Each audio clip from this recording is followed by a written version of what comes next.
பிறர் மானத்தை பற்றி பேசக்கூடாது. முதல்ல பிறருடைய கண்ணியத்தை பற்றி பேசக்கூடாது. அவர் கெட்டவராகவே இருந்தாலும் நல்லதா பேசணும்.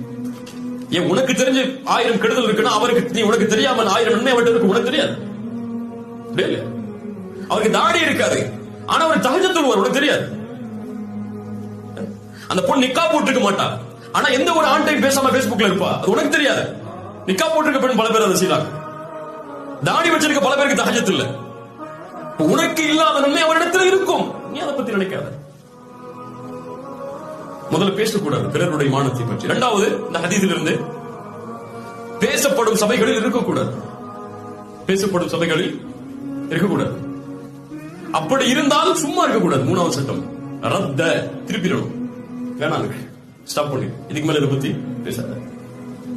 இன்று இந்த 3 தன்மையை யார் செயல்பட்டு நடக்கிறாரோ அவரை அல்லாஹ் நாளை வறுமையில் நரகத்தில் இருந்து பாதுகாப்பான்.